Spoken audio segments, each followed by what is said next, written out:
Okay, folks, today, believe it or not, we're looking at some cabinet knobs.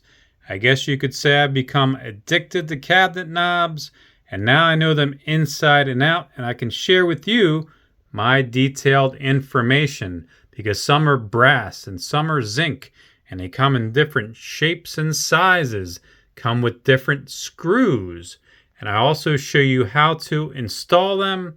What are the pros and cons that you need to look for? Because they're not necessarily cheap, and I will go into it all for you. Okay, first let's go on the difference between brass and zinc.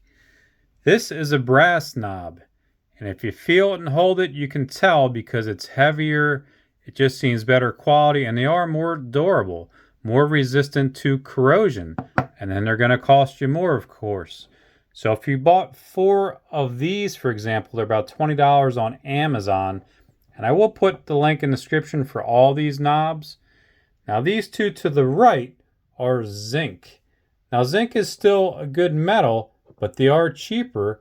And they say that they won't last as long depending on the environment. And you can always get different colored ones. Like again, this is brushed nickel, which does look decent. And then this is gold, which looks good. And then this is gold matted. And ironically, my favorite is this Pac-Man knob. And they're not cheap. They're $5 each. I picked these up at Hobby Lobby.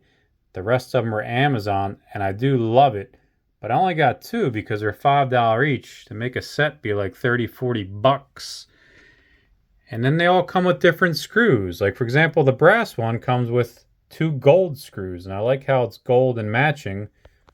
Unlike this gold zinc one, they don't match, but it comes with 3 different screws, so one size should definitely work. But going back to the gold ones, some of the screws you can actually cut the size and customize.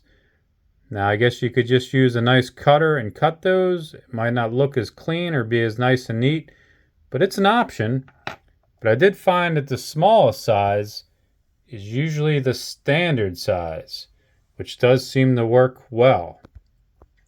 And then if we go to Pac-Man Fever, they just give you 1 screw, but it's a really long one, and it can go all the way in here, which is great. So that way your cabinet thickness can be, really any great size or little size, and they fit great.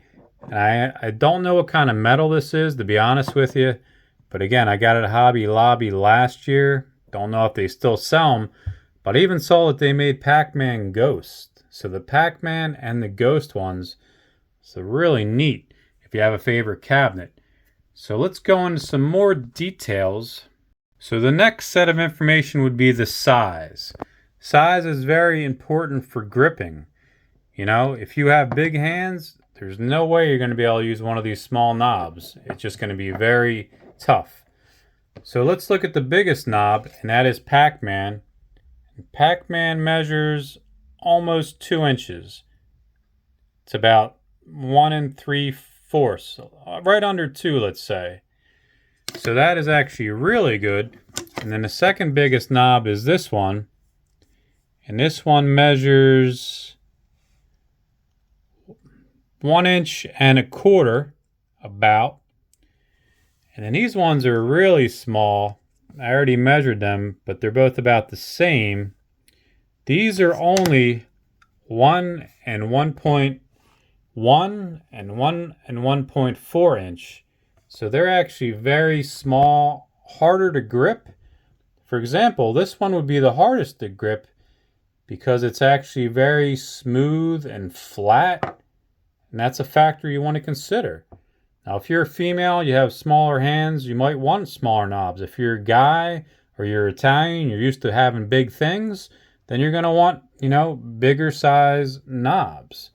But then you think of the little details. Maybe you love this design, even though it's a little smaller. But see this? This gives a good grip. It has these ridges, which is nice, and that helps.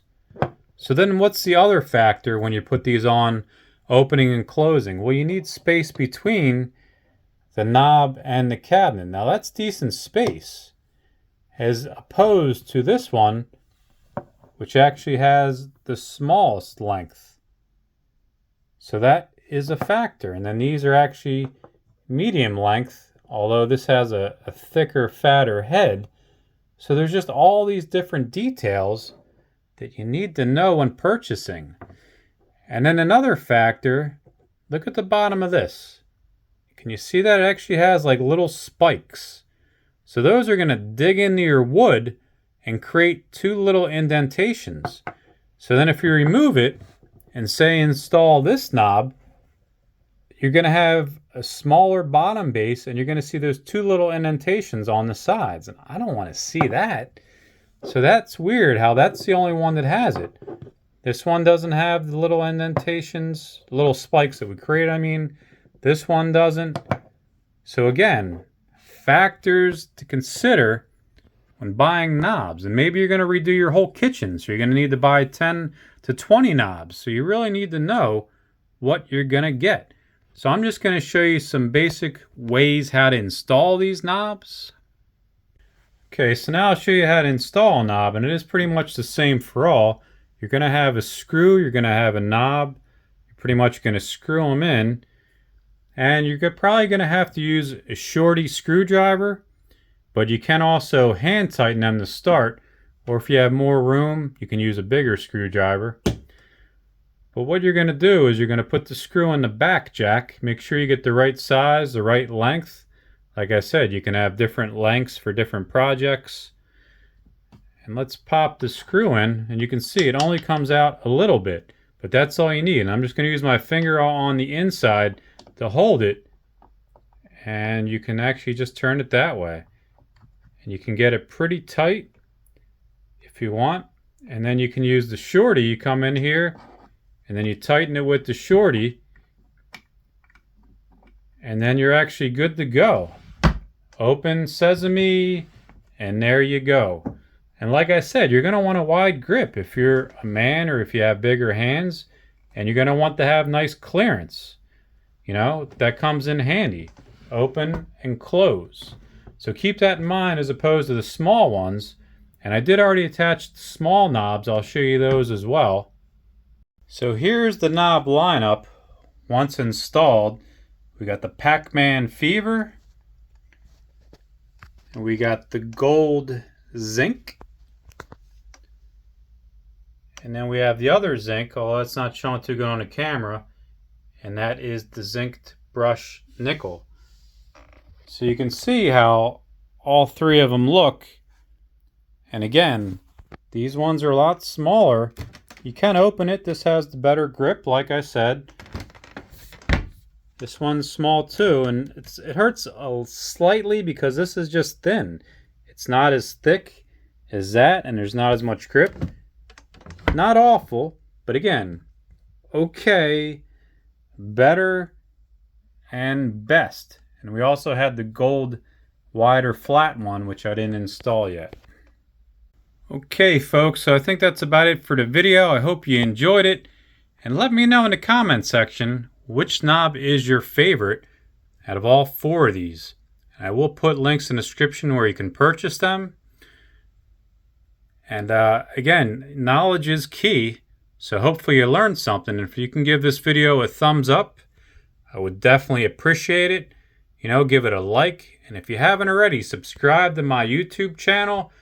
I usually just like to do fun, retro videos, but sometimes I do DIY videos like this. Alright, so thanks for watching, and remember, make your day a retro day. That's what I always say.